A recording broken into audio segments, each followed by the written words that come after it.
Welcome back. So 2 days ago, we had a look at the origins of Russian authoritarianism from Kraut, which was a really, really great video, and you guys seem to have liked it as well. And as I was reading the comments, I found a new video suggestion from Invidus/Spectator. So if you're watching, hey, thanks for the suggestion, called "The Day Russian Democracy Died" from the content creator NFKRZ. I'm not sure if that's supposed to be, and by the way, it's Z, not Z, just saying. I don't know if that's supposed to be like one whole name or if that's a Russian name. I don't know. I'm going to assume it's just 5 different letters. But I thought this would be an interesting topic while we're on the subject of Russian authoritarianism, Russian democracy, you know, just sort of the overall zoomed out picture of Russia, right? Not getting really clogged up into the details, but sort of talking about the systems in place and how history has made Russia into what it is today. So yeah, we're going to take a look at that. I have seen one of his videos before when the conflict first broke out. I think he made one about the sanctions in Russia. I think I remember watching that maybe about 6 months ago, but other than that, I haven't seen any of his content. So yeah, without further ado, let's get into it. If you haven't already, please remember to like, comment, subscribe. All helps the channel very much. And so yeah, the day Russian democracy died. Apparently October 4th, 1993. The 4th of October 1993 is the day when Russian democracy has officially died. Yes, contrary to popular belief and what Reddit commenting experts might say, Russia is not a country that never had democracy in its entire history. It did, although not for a very long time, and the effects of how this democracy was crushed can still be felt to this day. If you've ever had any interest in Russia or the history of post-Soviet countries, you might have seen this footage. Tanks in the middle of Moscow, shooting at the House of the Parliament. People running around, starting clashes, the parliament building burning. If you're a Westerner, you'd probably say, oh yeah, this is when the USSR was falling apart, right? The oldest coup of 1991, when the Communist Party hardliners tried to overthrow the last Soviet leader Mikhail Gorbachev. That was when the future first president of Russia, Boris Yeltsin, climbed a tank in front of the parliament and gave a speech. Well, you're actually wrong. Yeah, and then after that, there was probably like, I don't know, maybe 10 minutes in the world where everything was at peace and then some other conflict broke out. No, but jokes aside, that's a video that's actually maybe I'll watch after this from History Matters. I've already seen that video before though, so if you guys are interested, let me know in the comments below. But it talks about the August coup, and it's really, sorry, the August coup, the 1991 coup, and it's really fascinating. So I'll check that out if you guys are interested. You see, this was actually a completely different coup in 1993, which was perpetrated by the first Russian president, Boris Yeltsin. In 1993, Russia as a country was in a constitutional crisis. The parliament was at war with Yeltsin, and they both tried to kick each other out. That is correct, people. In 1993, the political power in Russia was actually split between different governmental branches and did not just belong to one person. Sounds exciting and like a good basis to build a new country on. Only if Yeltsin was not so hungry for power that he didn't illegally try to fire the entirety of the parliament, and when the parliament members locked themselves in the governmental building, he didn't send tanks to shoot at them, essentially committing a violent coup. The events known as Black October of 1993 in Russia did not just shock the average citizen, but also led to chaos and clashes on the streets, and loss of human life. But worst of all casualties, one thing that truly died on that day was Russian democracy. What is up, everybody? My name is Roman. Yeah, and so you gotta think, one thing that I was curious about is that I'd known about Nelson, there you go, he's a Simpsons character, Yeltsin, as a character, as a person in history before, and I kind of wondered, it's like, wow, this is the first president after Gorbachev, the one that sort of brought democracy, if you will, to Russia. As we can see, that wasn't the case. Why is he not more celebrated? Why is he not more thought of? Why has he not been talked about during this conflict between Russia and Ukraine? And this is one of the reasons why, as I shortly found out. Yeah, definitely not a figure that should be or is widely celebrated in modern society. Favorite neighborhood Russian, and in today's video, guys, we're going to be talking about the 1993 events in Moscow, the Russian constitutional crisis, and how it shaped the Russia of today. Also, a quick shout out to the Russian channel Post Россия. Took some of the footage for this video from his video on the topic. And yeah, it's a great channel if you know Russian, and I'll link it down in the description. To really get into this topic, we have to go back to the last few years of the Soviet Union and its dissolution. In a larger sense, the events that led to the constitutional crisis in Russia actually started before Russia was even a sovereign nation. In the mid-80s, the last leader of the Soviet Union, Mikhail Gorbachev, kickstarted a series of societal and economic reforms in the Soviet Union known as Perestroika. The point of Perestroika perestroika was to get the USSR out of Brezhnev's stagnation era, switch to more of a market economy, introduce free speech, and reduce censorship and political persecution. Gorbachev's reforms ended up being extremely controversial, being semi-successful as far as free speech goes, but utterly failing in regards to the economy. I have a full separate video on Gorbachev and his legacy if you want to watch it, but long story short, the USSR's economy was flushed down the toilets.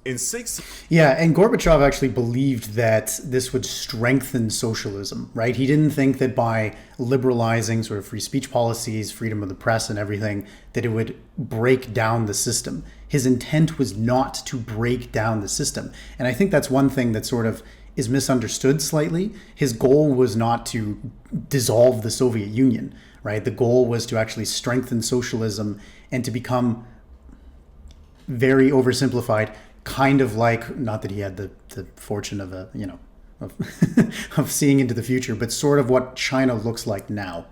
Kind of. Very gross oversimplification there. But yeah, he was not intent on destroying the nation. It just sort of happened. He sort of sit on the sidelines of history, if you will. Years of the perestroika, the Soviet ruble crashed more than 140 times in its value, going from 0.64 rubles for a dollar to 90 rubles for a dollar. The Soviet economic growth in 1991 was at minus 11%, and the USSR's foreign debts basically quadrupled. It turns out that switching a huge country with a population in the hundreds of millions from a planned communist economy to a market capitalist economy is quite difficult, especially when every single governmental system, be it welfare, education, medicine, food, the industrial and military sector, etc., is built around this planned economy. Unsurprisingly, this transition from communism to capitalism actually was far from over even after the fall of the Soviet Union. After the August coup of 1991, the signing of the Belevej Accords, and the official dissolution of the USSR, the newly elected first president of Russia, Boris Yeltsin, and his government had an excruciating task to perform. Not only did they have to lay the groundwork for a new sovereign democratic nation, but also to finish the transition from communism to capitalism. And did they lay that groundwork? Yeah.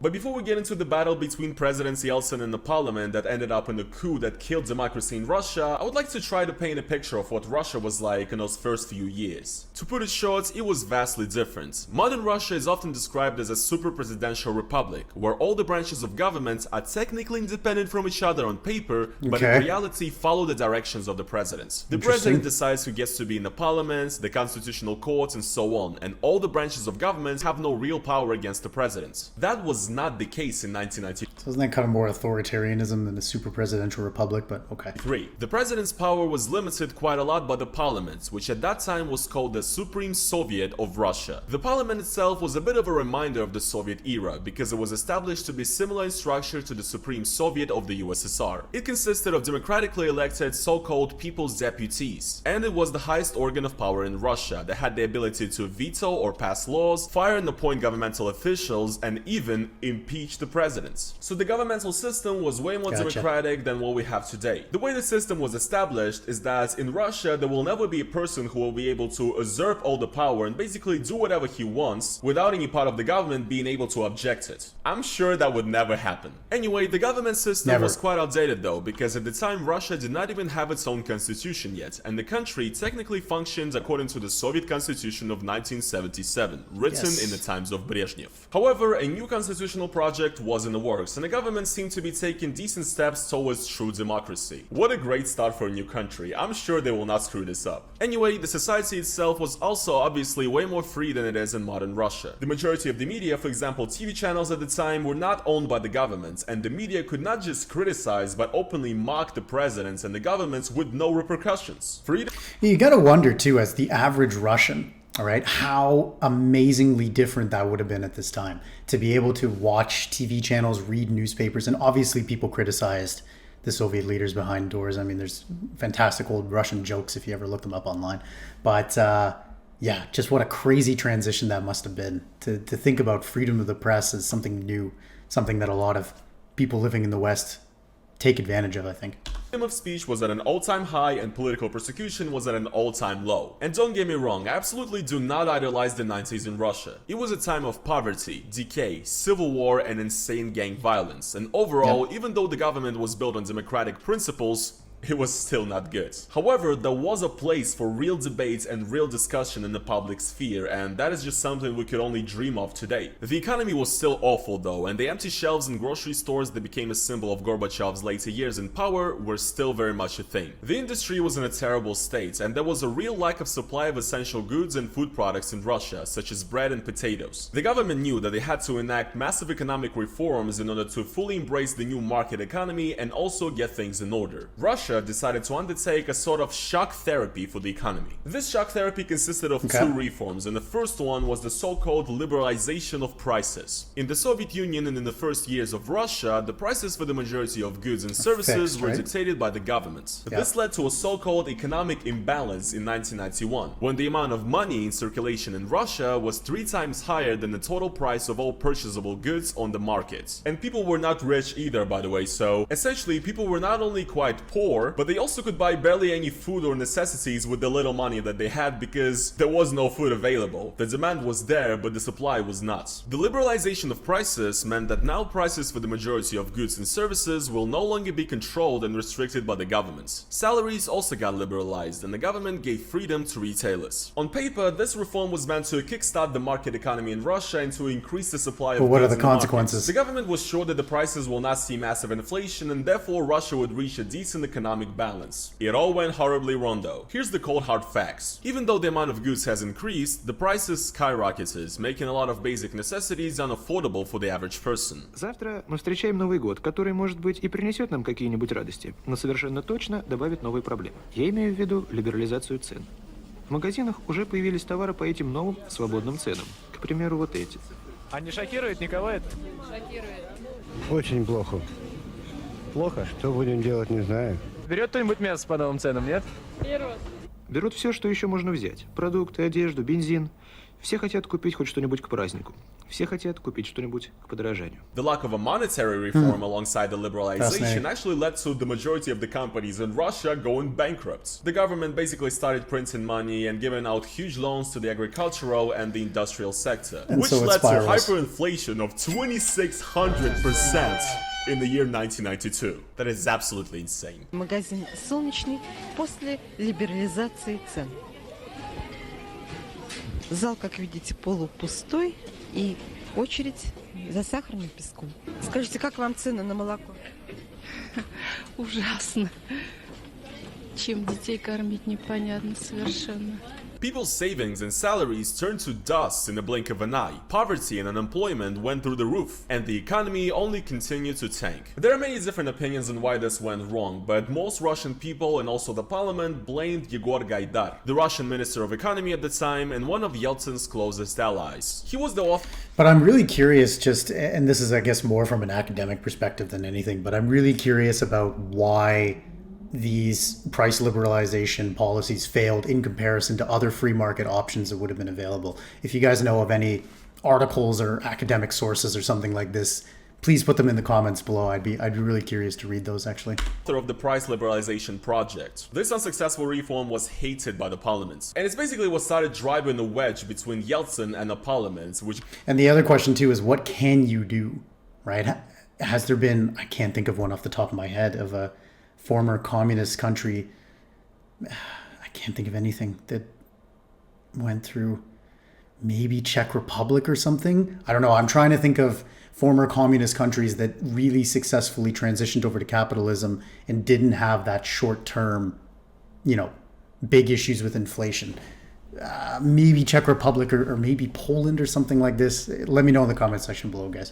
Got only worse with time. The second economic reform was the privatization of Soviet governmental property in companies, including companies controlling Russia's vast natural resources. The privatization was mainly led by Anatoly Chubais, the minister of Russia's state property at the time, and it was supposed to go kind of similar to the privatization that actually happened in the Czech Republic, where basically every citizen had a chance of owning shares in ex-governmental companies. Privatization in Russia is a huge and convoluted topic, but long story short, it also failed. While most Russian citizens citizens lost their savings in only a few weeks, a few rich people with connections to the governments rapidly became billionaires by arbitraging the vast difference between the old domestic prices for Russian commodities versus the prices prevalent in the world market. Basically, the rich not just got richer, but they also acquired all of the Soviet governmental companies, and the average Russian Joe got nothing. This is pretty much where Russian oligarchy was born, by the way. Obviously, people were not happy with this, and due to Chubais being a close associate of Yeltsin as well, this only drove a wedge between the president and the parliaments even further. Yeltsin and his ministers demanded more money from the parliaments to fund these reforms, and the Supreme Soviet did not budge. In general, the parliament was mostly composed of ex-members of the USSR Supreme Soviet, and these people were not huge fans of Yeltsin and his policies. Верховный Совет, конечно же, за приватизацию, конечно же, за реформы.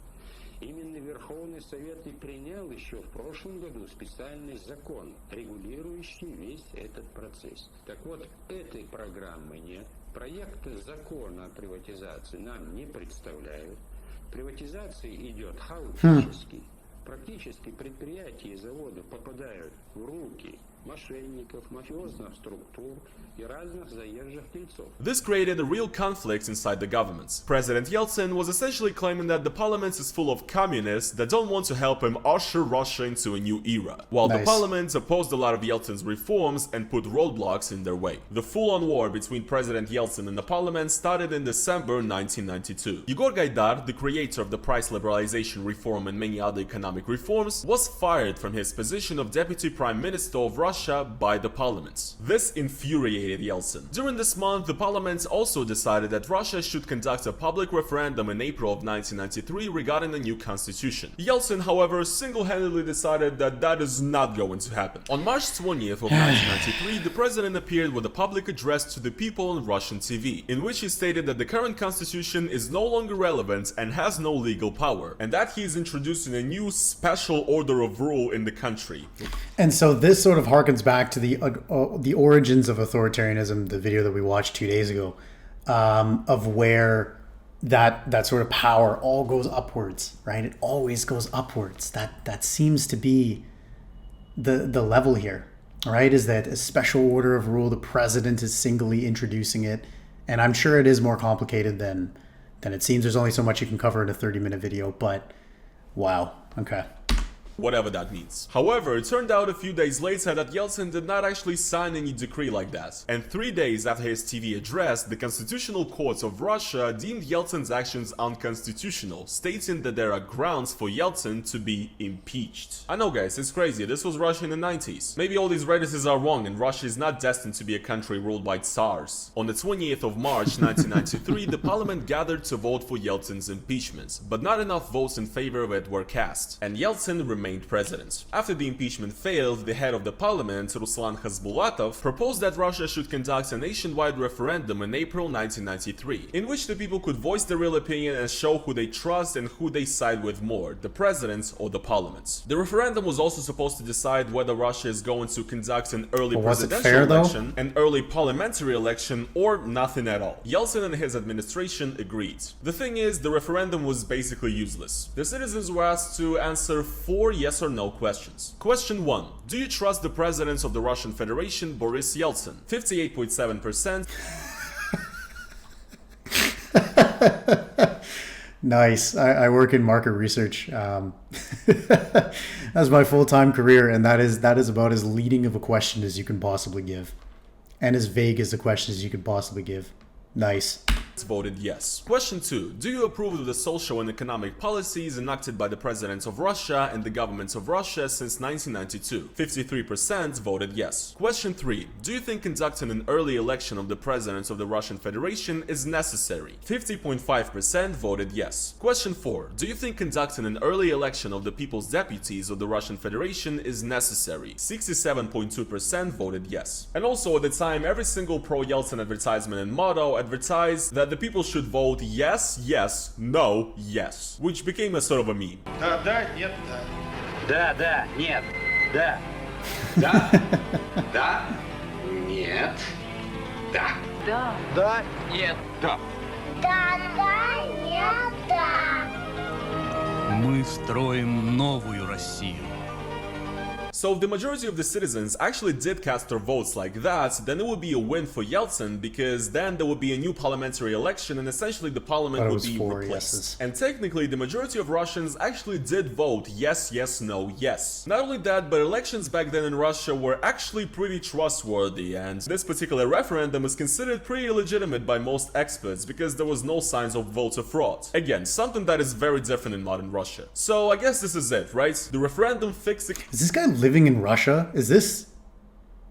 Maybe he's in Georgia right now, but that's... are you allowed to say these things? Constitutional crisis and the country continued on fine. Well, no. You see, according to the rules set by the Constitutional Court of Russia, for the results and for the answers to any of the questions to be considered and to be constitutionally significant, they had to be voted for by the majority of the electorate. So basically, the majority of all the citizens that can vote in Russia. Not just the majority of the voters. And neither of the questions basically ended up being voted for by the majority of the electorate. Only by the majority of the people who actually showed up to vote. So to put it short, it was not decided whether there will be a parliamentary or a presidential election. The referendum basically did nothing, and the heated conflict inside the Russian government continued. So yeah, not only is this video a story of how the Russian democracy died, but I guess it's also a story of how the ordinary Russian citizens have pretty much never had a say in what is going on in the country. Even if... I think that's the most important part too. As we learned from the video, The Origins of Russian Authoritarianism, it's always the people on the bottom that get screwed the most. And that's how it seems to have been through all of... Okay, maybe not all of, right? Because we've only watched, an hour of content on Russian history, but for a large span of Russian history, it seems that those that are on the bottom are just always being used, being extracted, if you will, for the people at the top. And you can get into arguments about whether that happens in the United States or Germany or Canada or Bolivia or wherever as well. But again, it's these subtle differences, the power structures that were talked about in the Origins video, that I think is the difference between the two. The voting process itself was honest and transparent. So yes, please, tell me once again that every... By the way, I meant Brazil, not Bolivia. ...single Russian citizen, including me, is responsible for what is going on in Ukraine, because we all voted for Putin. Yeah, sure we did. One thing that the referendum did, though, is point out the genuine feelings of the Russian people at the time. The country seemed to be basically split in half, with half of Russia back in the parliament and another back in Yeltsin, even after all the unsuccessful economic reforms of the time. Boris Yeltsin truly was a very popular politician in his first years of presidency, who actually had a lot of support from the Russian people, a lot of whom were genuinely excited to enter a new era of democracy, freedom and openness. The only problem is that Yeltsin betrayed everybody. Wait, was that Putin? Wait, hold on. Actually had a lot of support from the Russian people, a lot of whom were genuinely excited to enter a new era of democracy, freedom and openness. No, what the...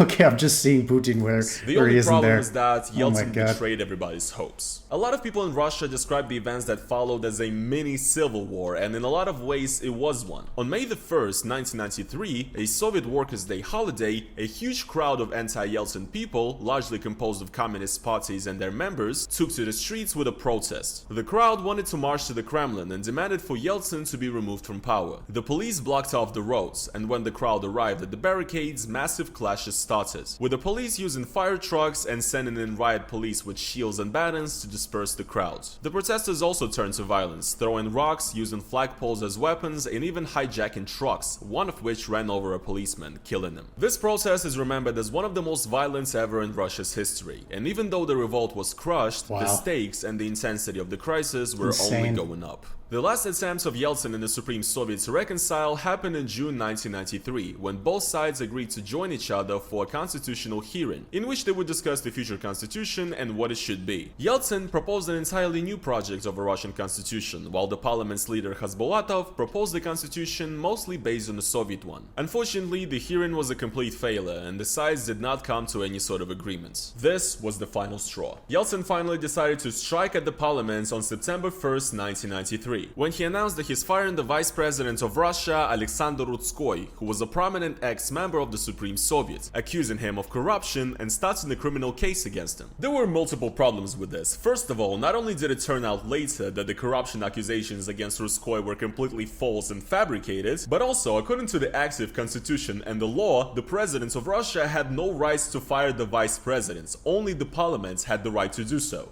And it's just slowly breaking down, right? And it's just, it's crazy.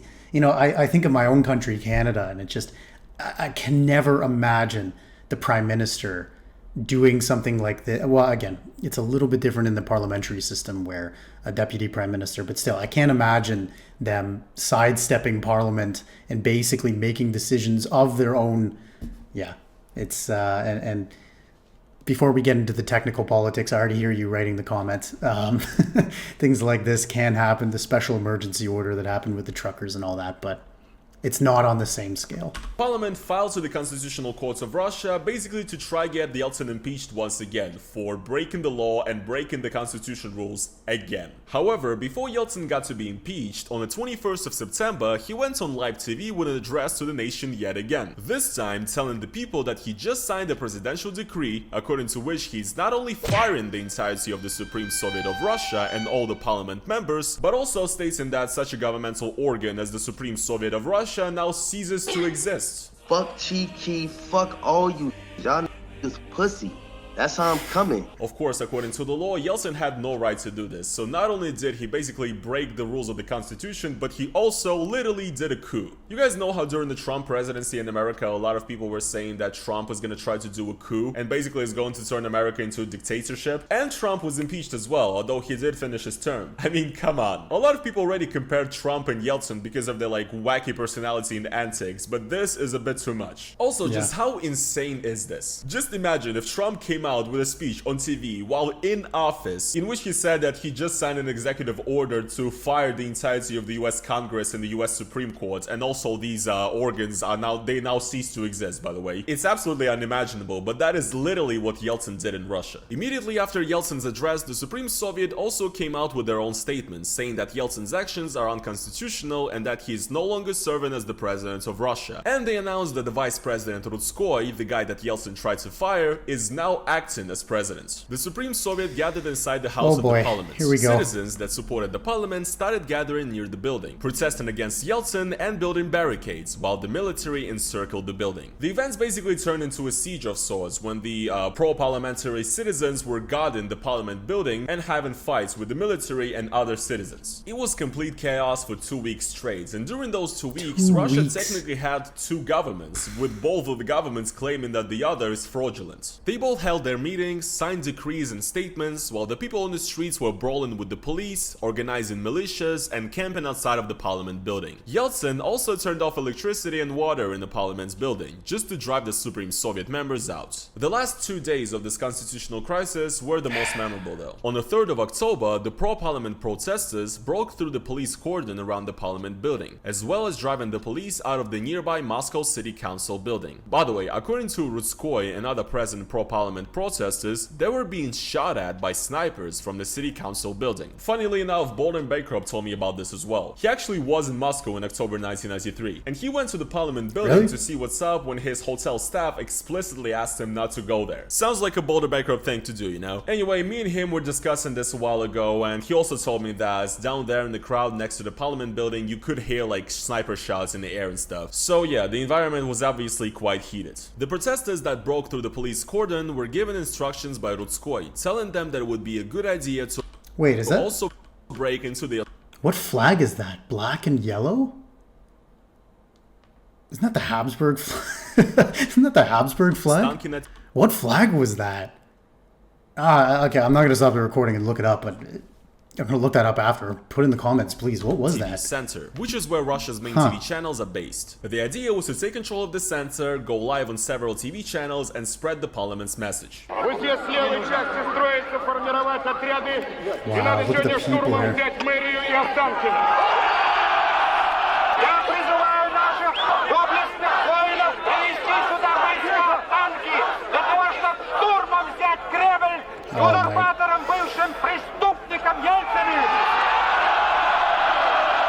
The clash So I'm curious though, because with any coup to be successful, generally speaking, at least of the coups that I've read of the 20th century, you have to have the army on your side. Whoever has the army on their side in the organized military structures generally wins.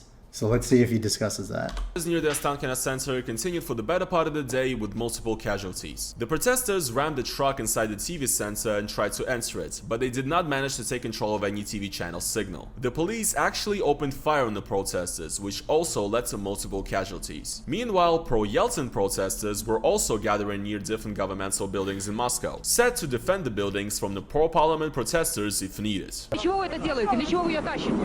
Перекрываем улицу, баррикаду строим. Вы за кого? Мы за Ельцина, за Россию. Поддержать это Ельцина и демократию поддержать. И сейчас останусь до конца, до утра. And again, this is quite ironic, a tale as old as time. Once again, politicians are just using regular normal people in their own interests, promising. And what's interesting too is that both sides would say they're fighting for democracy.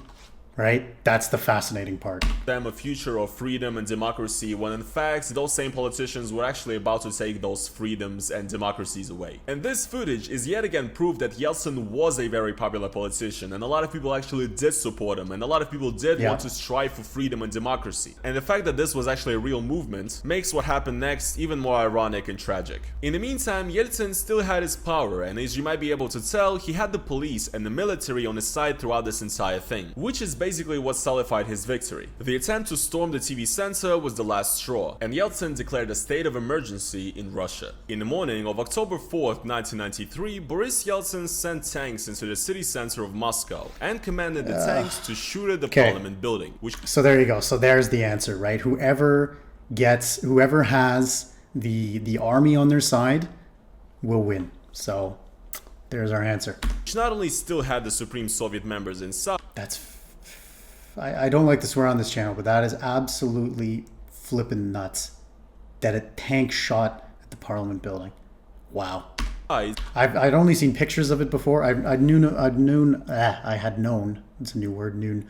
I had known of this coup before, but I'd never seen footage of it. But also had a ton of citizens and police hanging around, putting them in potential danger too. Yeltsin didn't seem to care, however. Some people claim that the rounds fired by the tanks were blank, but nevertheless, this was a wild image. Nobody could even imagine that the entire crisis could lead up to this point. The shots of the parliament building in Moscow burning after being shot at by tanks have become deeply ingrained in the collective memory of every Russian. The soldiers then stormed the building, arresting every single parliament member inside. The entire storm was just as chaotic as the previous events. The military's actions were not very synchronized or well planned, with some of the military even turning on Yeltsin and joining the protesters' side, opening friendly fire. Coupled with the fact that the civilians still showed a lot of resistance, it got very messy. According to the official data, 124 people died and 348 people were wounded or injured during the storm. Absolutely terrible, but also among all this devastating tragedy, one thing that truly died on that day, October 4th, 1993, is Russian democracy. The mini civil war was essentially over and Yeltsin won. Not only did he manage to avoid being impeached for breaking the law and the rules of the constitution twice, but he also managed to eliminate all of his naysayers and everybody who's ever dared to criticize him or the policies of his administration. The political system in Russia changed completely with the adoption of a new constitution in December of 1993, which largely limited the power of the parliaments and increased the power of the presidents.